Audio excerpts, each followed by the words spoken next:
on Sunday, there was an anecdote told that implied a question, but that question was not asked. But let's do so right now. It was a story about a very rich man who had aspirations to become a dervish, a seeker after truth. And so he went to one of the great Sufi masters and he asked, could he be admitted to his takir, his school of learning. And the Sufi master said to him that the entry to the school was to give up everything, all of one's wealth. And the rich man said, I can do that. So he went back to his house and he took all of his jewelry and all of his gold and he put it in a bag and he took it to the edge of a cliff, and with a long, long rope attached to it, he attached one end to the top of the cliff, and then he threw the bag with all his wealth in it into the ocean below. Then he went back to the Sufi Sheikh and he said, I've done what you told me to do. Now may I be admitted to your school, your takir.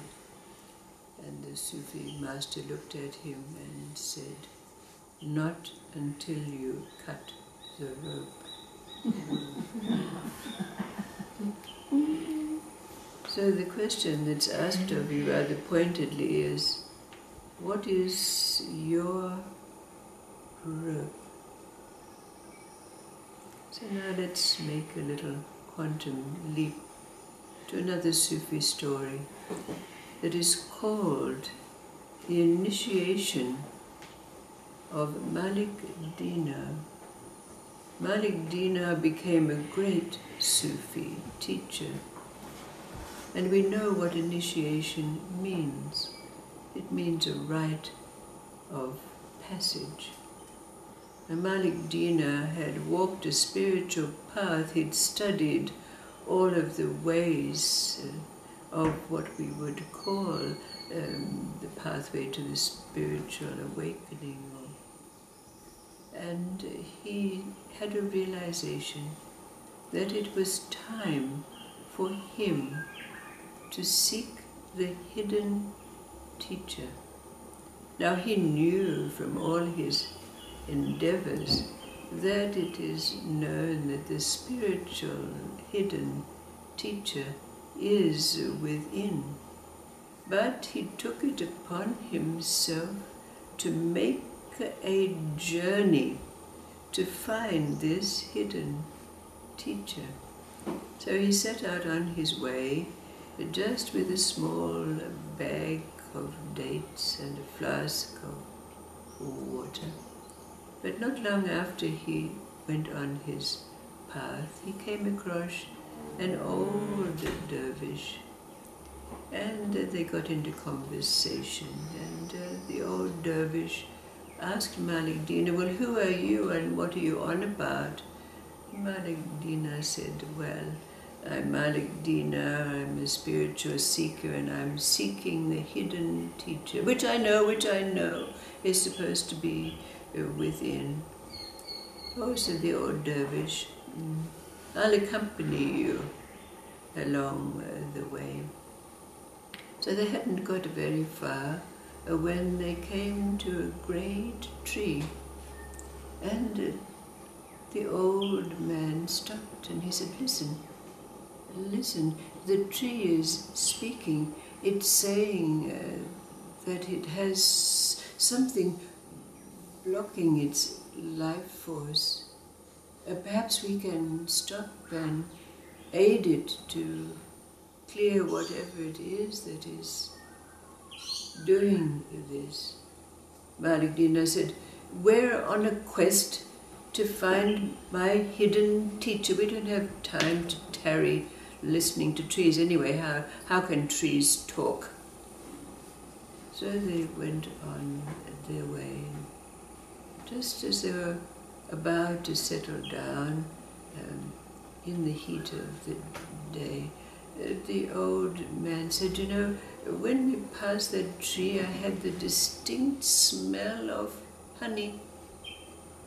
I wonder, could it be that that was what was blocking the life force of the tree? Should we go back and explore? Well, rather reluctantly, Mallick Dinar said yes, but when they got back, there were a number of men dancing around the tree saying, we're rich, we're rich, we're rich.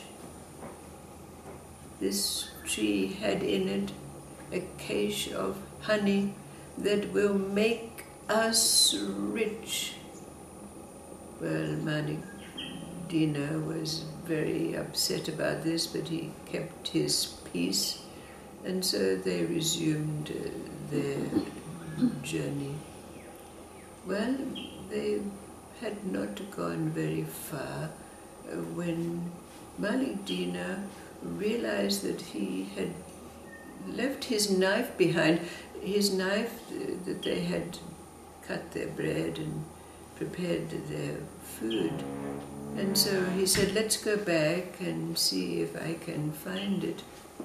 So when they went back to look for Mallick Dinar's knife, the dervish said, listen, I hear a great disturbance under the earth. I believe it's ants who have found themselves impeded in returning to their nest. Perhaps we should dig and find out what it is. They're saying that it's some kind of stones. No, we've already been delayed, said Mallick Dinar. Let's get on our way. But again, they hadn't gotten very far when the old man said, you know, we really should find that knife of yours. Perhaps we didn't look carefully enough. Oh, Mallick Dinar said, yes, that was a good knife. Let's go back and see if we can find it.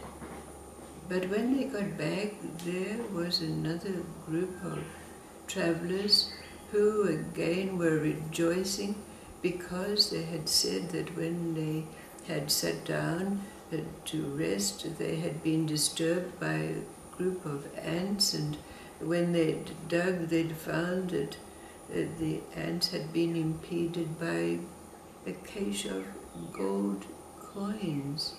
And now they were rich. So again, Mallick Dinar was very chagrined about this. They didn't even find his knife, and they went on further on their journey. And it wasn't long before they came beside a great river. But in waiting to cross, they cast their eyes about, and they saw a fish that was obviously in great distress, bobbing out of the water, obviously unable to sustain itself, like it was almost on its last death throes. But the ferry boat came along at that time, and although the old man said, perhaps we should help this fish, it's obviously in great distress. No, said Mallick Dinar, here comes the ferry boat. The ferry boat was very happy to have the copper coin that they gave him to take them across the river. When they got to the other side, they found that there was a little tea house there that some kind traveller had built, so they decided to wait there for the night. But the next morning, when they're having their cup of tea before starting on their journey again, the ferryman came along with a big smile on his face, rejoicing, and he said, I decided to come and get you because I could see 2 weary travellers on the other side of the river. And when I came back to moor my boat, I found a fish in great distress on the bank, breathing heavily. So I went over to assist. It was obviously trying to eat some kind of herb that was on the bank. So I got the herb and fed it to the fish, and the fish regurgitated a stone, which I know to be a great diamond of inaudible wealth. I'm going to be a rich man. But the ferryboat man said, it's very strange, because there was an old dervish who mentioned to me that there was a fish in distress. And it had been so with those who had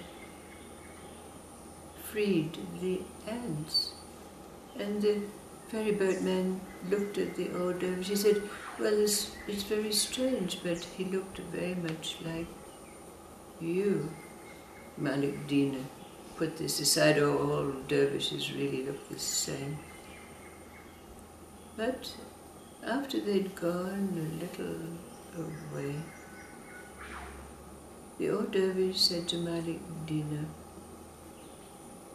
3 times you have been presented with possibilities, and 3 times you've chosen not to heed that which was brought to your attention. It's now time for me to leave you. But Mallick Dinar began to abuse the old man. You who purport to be a dervish, you knew all along about these things and you did not tell me. And then Mallick Dinar suddenly had a realization. The hidden teacher. Could it be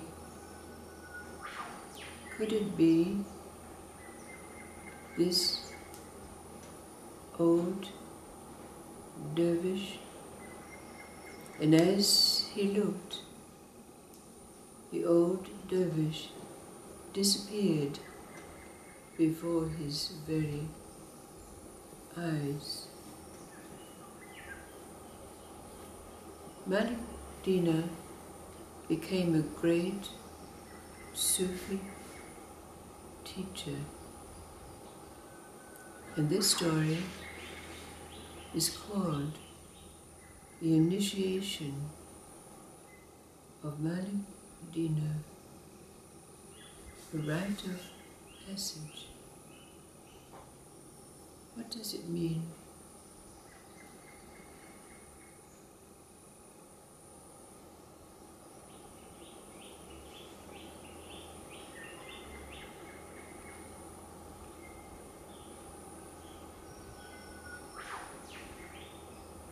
We know, we've experienced, that when the onion's been peeled, the mind, having no center to come back to, that it's like a bird that flails around, desperately looking for somewhere to rest.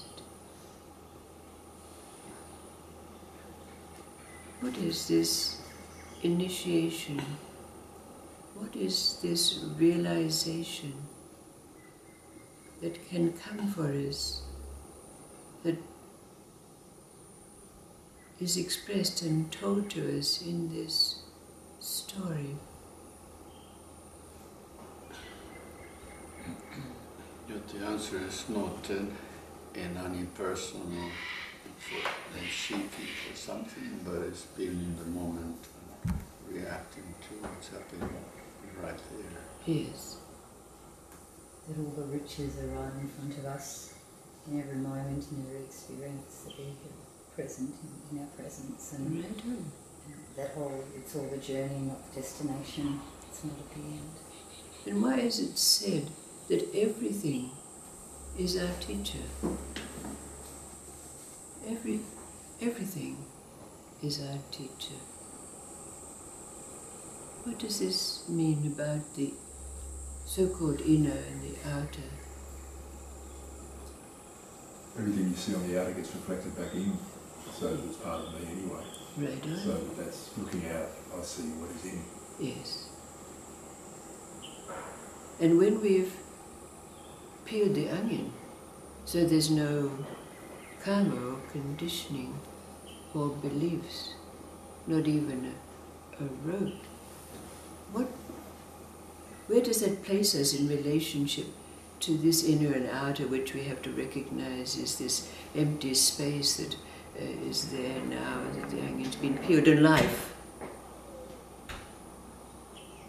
Well, it forces you into the moment because there's nothing else. Right.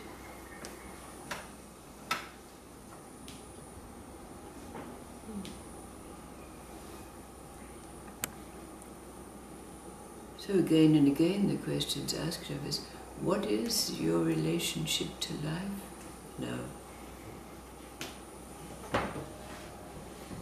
So just live it. Yes.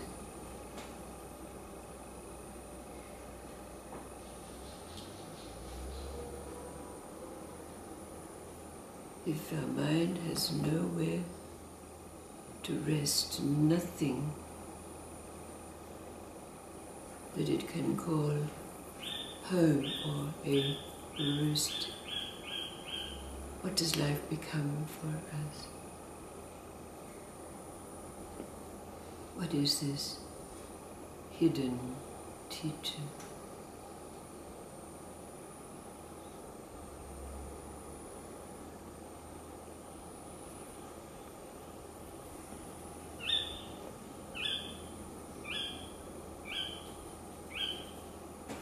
Why is this story called The Initiation of Mallick Dinar? Rite of passage. Rite of passage into what?